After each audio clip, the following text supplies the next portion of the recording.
ایمان ہو تو حضرت ابو ذر غفاری جیسا۔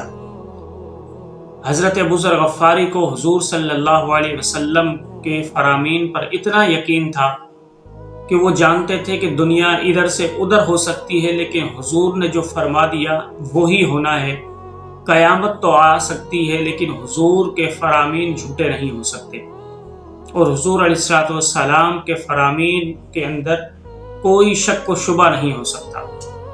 حضرت ابو ذر غفاری رضی اللہ تعالیٰ عنہ کا آخری ایام تھے، تو وہ جنگل میں رہتے تھے، تنہا لوگوں سے کٹ کر انہوں نے گھر بنایا ہوا تھا۔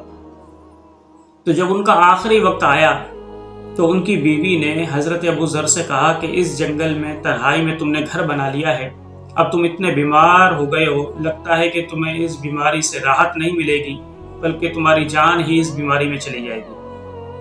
اب اس جنگل کے اندر تمہارا جنازہ پڑھنے کے لیے کون آئے گا، اور کون تمہیں دفن کرے گا، کون تمہیں غسل دے گا؟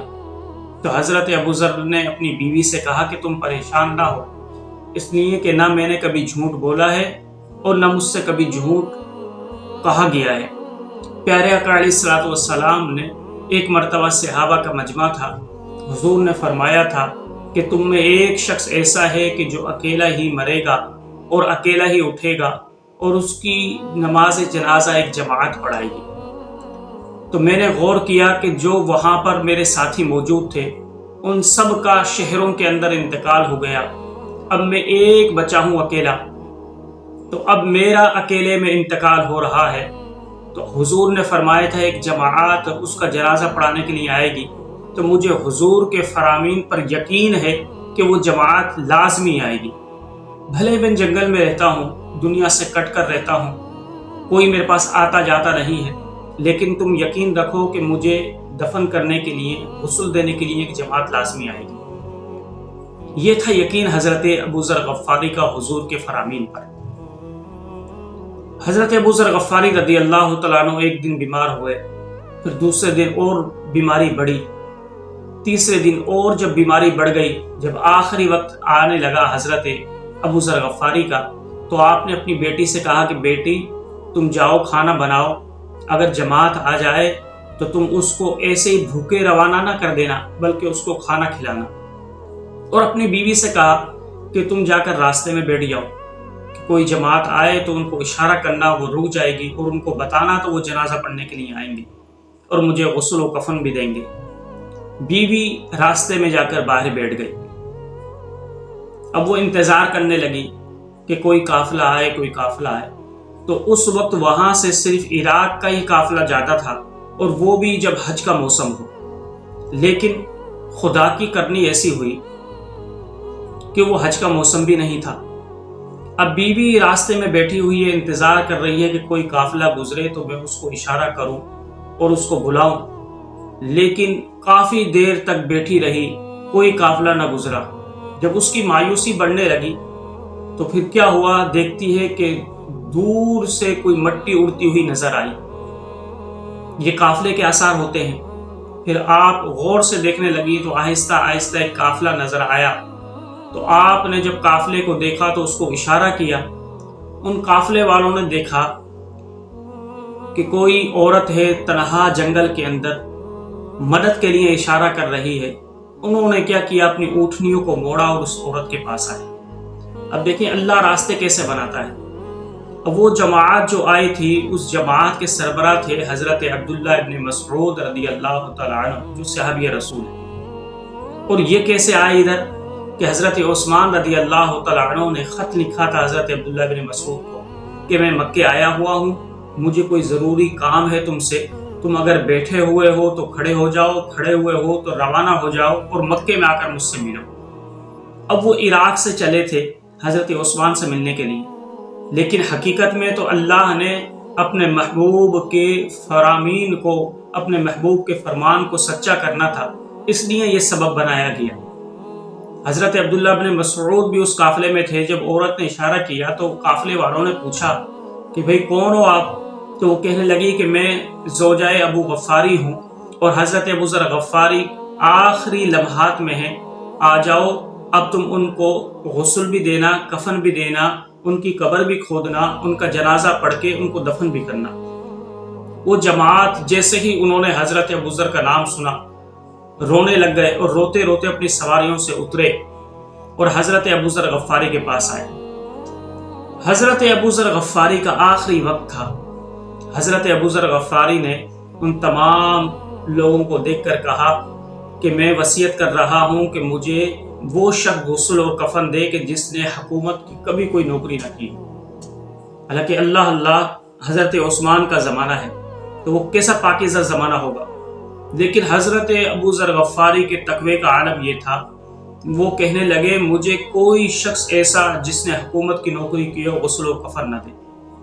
تو ان 19 جوانوں کے اندر سے ایک جوان کھڑا ہوا، اس نے کہا کہ اے ابوذر، کبھی بھی میں نے حکومت کی نوکری نہیں کی ہے، میں آپ کو غسل اور کفن دوں گا۔ حضرت ابوذر کا انتقال ہو گیا۔ حضرت ابوذر کا جب انتقال ہو گیا تو انہوں نے غسل دیا، کفن دیا، پھر جنازہ پڑھی، قبر کھودی اور ان کو دفنایا گیا۔ جب جانے لگے تو حضرت ابوذر کی صاحبزادی نے حضرت عبداللہ ابن مسعود سے کہا کہ چچا جان، آپ ایسے ہی نہ جائیں بھوکے پیٹ، بلکہ کھانا کھا کر جائیں۔ عبداللہ ابن مسعود نے کہا کہ بیٹا تم نے کھانا کب بنا لیا؟ کہا کہ میرے والد صاحب نے کہا تھا کہ مہمان آئیں گے ان کو کھانا وغیرہ کھلا کر بھیجنا۔ تو حضرت عبداللہ ابن مسعود کی آنکھوں میں آنسو آ گئے اور کہنے لگے واہ واہ ابوذر، زندگی کے اندر تو تم سخی تھے ہی، مرنے کے بعد بھی تم سخی بنے۔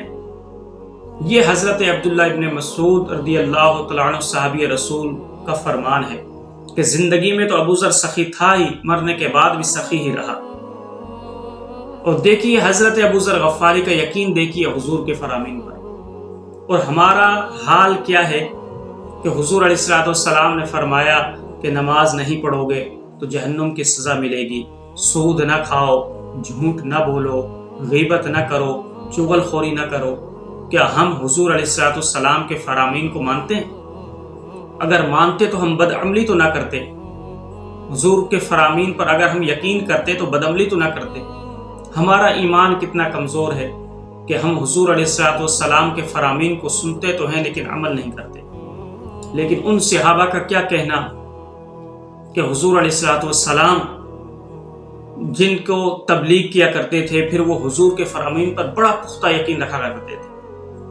حضرت عبداللہ ابن مسعود نے پھر کئی تعریفیں کی حضرت ابوذر غفاری کی، اور تعریف کیوں نہ کرے کہ ایک حدیث کے اندر آتا ہے، حضرت ابو الاسود کہتے ہیں کہ میں ایک مرتبہ مدینے گیا تو اس وقت وبا پھیلی ہوئی تھی مدینے کے اندر، بہت سے لوگ مر رہے تھے۔ تو میں ایک مرتبہ حضرت عمر فاروق رضی اللہ تعالیٰ عنہ کے پاس بیٹھا ہوا تھا، ایک جنازہ گزرا تو لوگوں نے کہا کہ یہ بڑا نیک شخص تھا، بڑا صالح تھا۔ تو حضرت عمر نے کہا اس نے اپنے لیے واجب کر لی۔